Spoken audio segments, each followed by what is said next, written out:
and everybody out there is going for it because it is time that it's a proper competition. And up there watching all of this, Dave McCartan and Tony Jardine, and they've been treated to a great weekend of action thus far. Yeah, we absolutely have, David.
Obviously history, heritage, and now I didn't speak with Damon about it yesterday because I was not confirmed yesterday to drive the very first Formula One car. Yeah, the Brandon Reed there. He qualified for the sprint in this very car. I've had that's an accomplishment in itself, but I look forward to hear the engine driving it up and the raindrops, get it to the top of the hill. Pretty DK, what else have you got lined up for the rest of the day? The British are one of the cars. I look forward to being with Marion Bridges. So when we are going to be there with you? Yeah, he will drive it in the afternoon and I'll drive it in the morning. That's also a little bit of a... He one of your racing heroes? Absolutely. He's the maestro, the versatility he showed in racing, and the determination he showed in doing many things. Let's say 1967, I was born, he won the Daytona 500, he goes on to he went to the sport. And in Formula 1, went with a small note. From there, he's just been enjoying everything. The only thing which is we have in common is he's always getting a little bit grumpy when we speak about Le Mans. He has had some great races around Le Mans, but I kind of keep that subject away. But I was there at Emerson in 78 when he was meeting with Lotus, and I took a picture of him. I was 9 years old, so a little bit of what Mario and Ronnie went through the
Suzuka, money, and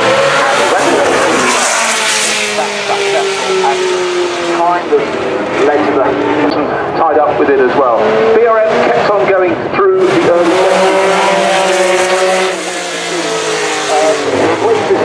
ever in Formula One at the time. Pointers on his crash helmet is going to be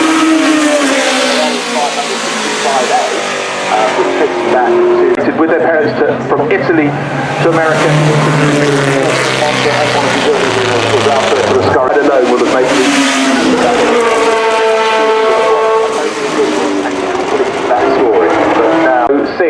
their keep for a very long time now, and it's great to have Sir Jackie and Paul, who's one of his two sons, behind.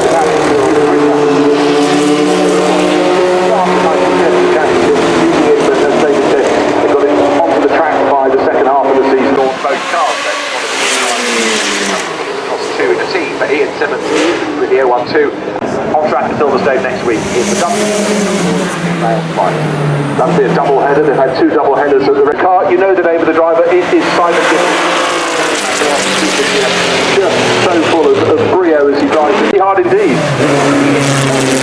Where all the bumps are, he's not going to necessarily stop and play to the crowd, is he? He's going to attack this in great speed. So podium finisher in Grand Prix, Lando Norris at Goodwood goes through Volcom, and there's commitment in this. Now there's time for a cheery wave as Wade Eastwood is behind the wheel here.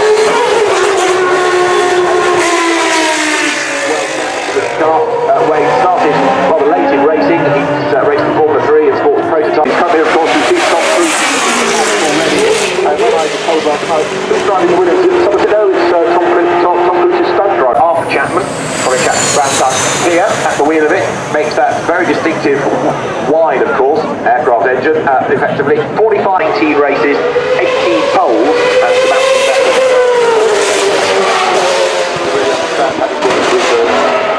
David Coulthard on his McLaren, obviously got the drivers, and great to see them getting on the world. Just at home, possibly. Did all his university studies here in the UK. Very, very. Always a good chap. 21, doesn't care for anything out of the car, but on board he just delivers everything.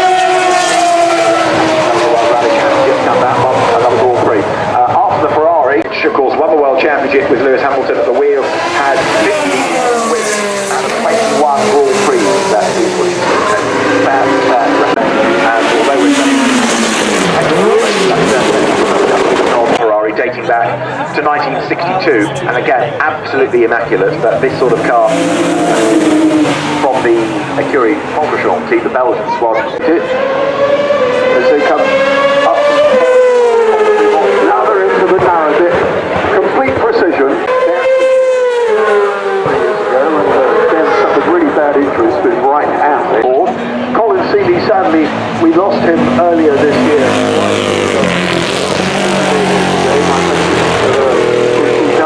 Horrible wet.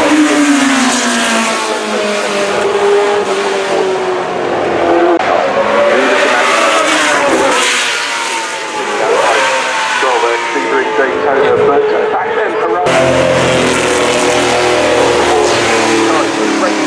period, one in period, but staying overnight from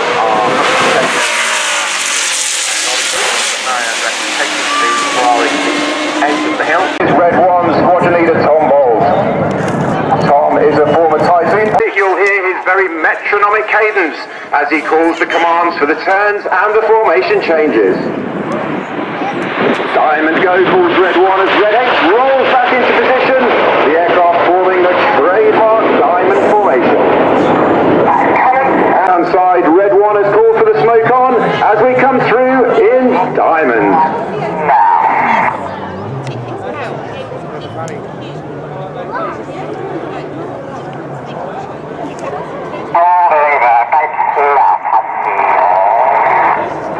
The metronomic cadence that Red One uses allows the pilot to react to the sound and the rhythm of his voice, rather than the movement of his aircraft, which is what keeps the formation positions very straight and very symmetrical.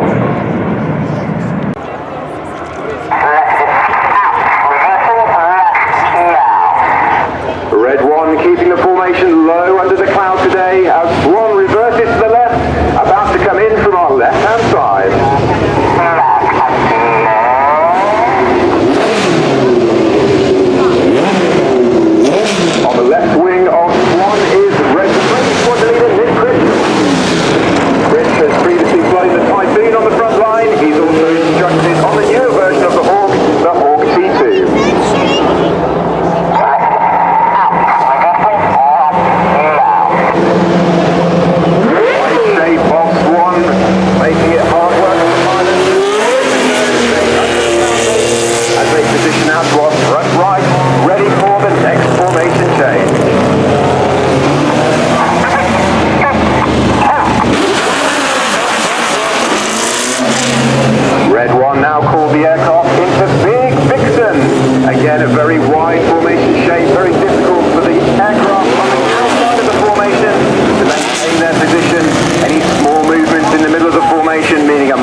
show today. There's an exhibition that you wouldn't see with the rolling show. Red 1 has pulled the aircraft into this position. That's played by the NAT back to...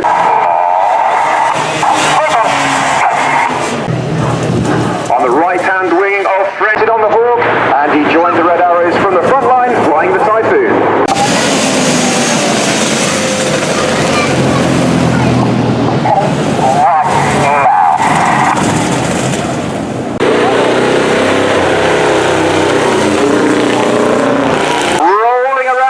Formation. Tornado. There he goes, Red 8 is to roll around the smoke.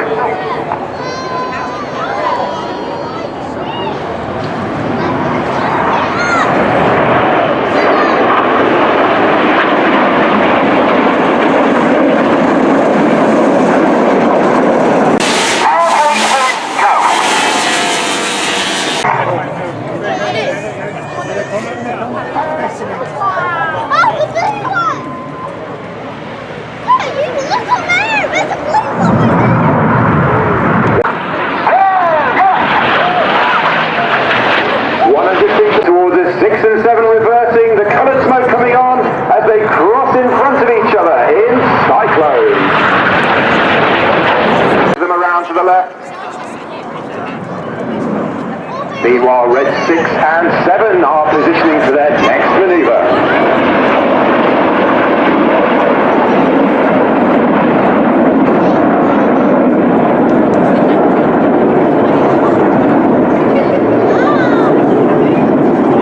On the left-hand side of Enid, trailing red smoke is Red 5, Flight Lieutenant David Simmons. Simo's previously flown aircraft easing up. They're about to turn on the red smoke, which will stand out beautifully against this sky. It's time for the history of the Mark. Yes, Lotus, a really strong brand here this year with a lot to talk about. Everything is wonderful. Outgoing editions, you've got the Elite, of course, it's said goodbye to the Elite. All those wonderful... Electric supercar, but 2,000 horsepower, that's the figure that keeps coming back at me. And we could all have 2,000 horsepower, but they're all right, but here's someone who knows how to pilot it up sports car manufacturing at Aston. We've got all the way up to the hypercars. And just looking at the way they're with the performance that the Vantage has, it's super dynamic, and whoever's riding up there is probably going to, if they can get their quaking. Yes, absolutely. Look at the size of that wheel on that. The Vantage is a really special car. Of course, chief engineer. Only imagine in my dreams, it is so extreme, so narrow, but just unpurposeful. And Valkyrie was going to go racing, may in the future, may not, but right now. This weekend from McLaren and from... Yes, goodbye scuttle shake, as you call it. You just put your finger between the door and the bodywork on various cars and it will get... It can be heard from the fantastic car, and actually every now and again a bit of excess is a confidence. So yeah, I'm enjoying it. It was the first time I drove this car, so nice to be on the hill for me. And tell us a bit more about the McLaren Senna, because the numbers on that are absolutely amazing. Oh, the McLaren Senna is a complete beast for the road, but it goes really so. Going up the hill, she felt like she had a bit too much power for the bumps and everything, but it was a fantastic experience, and we're so proud as a family for McLaren to carry the Senna name and such a crazy cool product, and I was happy to be part of the development. So really nice story overall. I was going to ask you, do you think your uncle would have appreciated the car? I'm sure he would. I mean, it's we're getting in an era of transitioning of technologies, and one of those cars that has everything sort of old school. It doesn't have a hybrid system, has a turbocharged V8, aero, proper raw car, and I think it's something I would have really enjoyed. Brilliant, thank you very much. Thank you.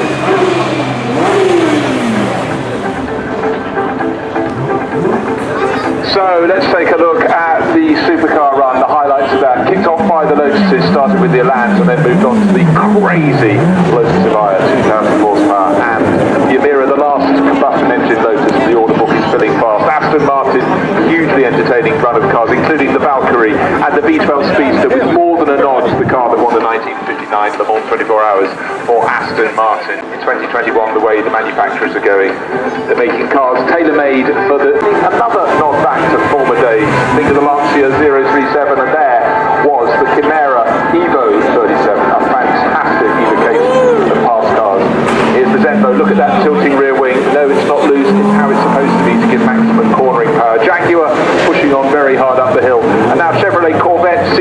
the engine on one that McLaren had back in the day, developed the TAG turbo engines, a car with this. Marino Franchitti taking the Singer up the hill, and Rolls-Royce pushing on, appreciated by the crowds and being pushed up Goodwood's climb with great aplomb. Toyota was here with its GR models, the Gazoo Racing models, that's the latest Supra, the Harama edition, and then David Green driving the fantastic little Microlino with great style. Well, he got as far as our commentary box and then pulled off with an enormous smile on his face. Electronic racing, trouble with the speed humps there as he left the circuit, but a great run, and that was a supercar run.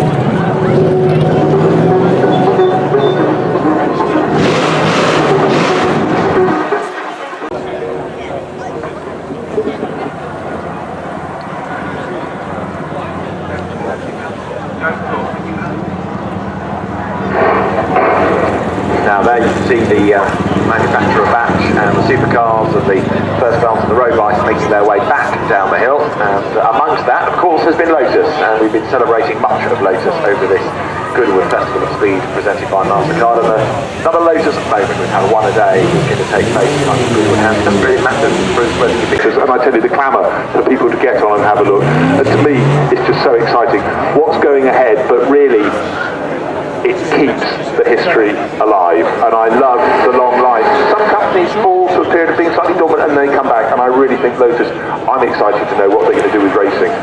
Yes, because you think that either a GT3 and or an electric GT car, and then next on the hill is this but also how it is powered. Yes, I think the look's going to change quite comprehensively. What Aston Martin has had Stuart Middleton in the Lamborghini Super Truck at the end of the year for the World Finals. Junior racer in it's with bosom, if you will, his driver scholarships. The film director is behind this project. It's the SCG Scuderia 007 LMH hypercar. Viaggio, and this car from 1992, the car which went on to win the World Championship, and so he's in the Macaluso collection. Just such a British sports racer. Up against the Porsches of the period, he looked incredibly. It really only had one season of top flight racing in the Green Stick regulation, but it was a little bit down on power. Difficult surface down. When he got to tarmac rally time, Tour de Course, all there is.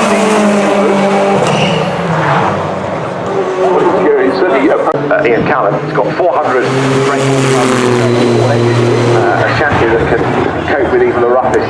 But on our screens, it's Kenny Bragg, absolutely lovely in the back.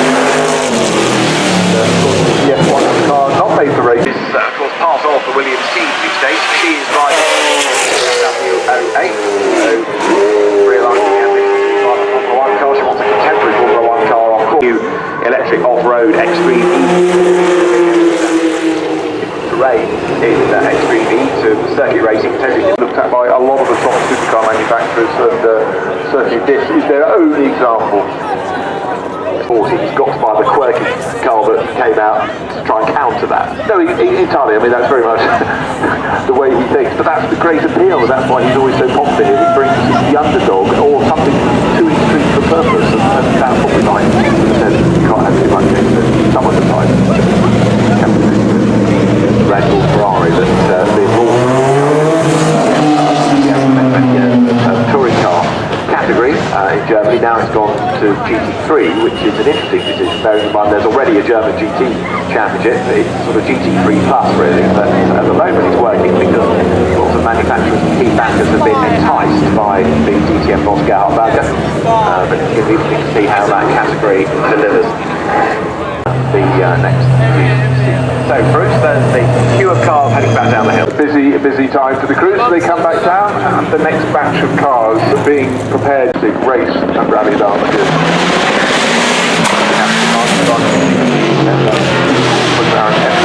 Looking great. They go to paddock, do around the stage here. All the things you can see, smell. Of course, if you're walking through the paddock, so you can get to see the drivers in their natural habitat, enjoying their conversation with all factors. But so far, they go very well.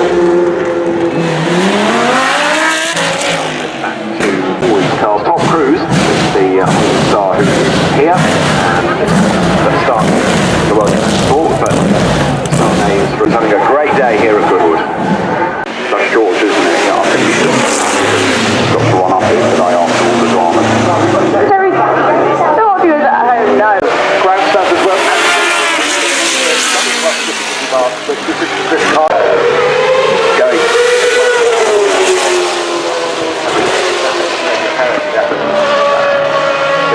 It's a really tough time in the world.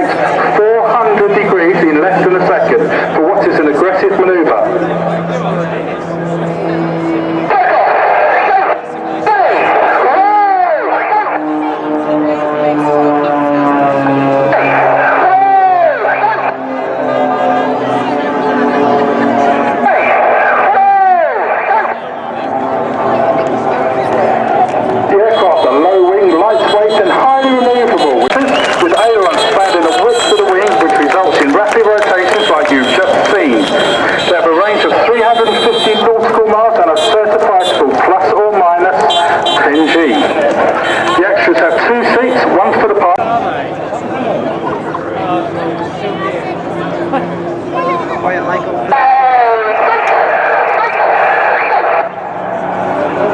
She hasn't missed a festival speed. She was the first car up the hill in the inaugural festival speed in 1993.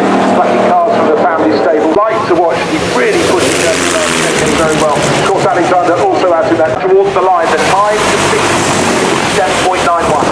And just looking, you can see every gear change. Of course, Ben Hackney spoke to him at the top of the hill. Step out beyond, and that's trying to say, trying to get to the end. Lots of grunt from that Chevrolet V8. Colour, back flat of the car and the tail light, but Duncan Tidway hitting literally over that rear axle, swinging it. He really set by Ken Clark in the touring class. 7th overall, but already we can see greater pace from Tom Andrews. Building up, he said, I just want to get past, learn a little bit more. Let's see if he's managing to put all those in. And at the moment, it's looking very really attack the first part of the course, very off the course. That has now been cleared up, so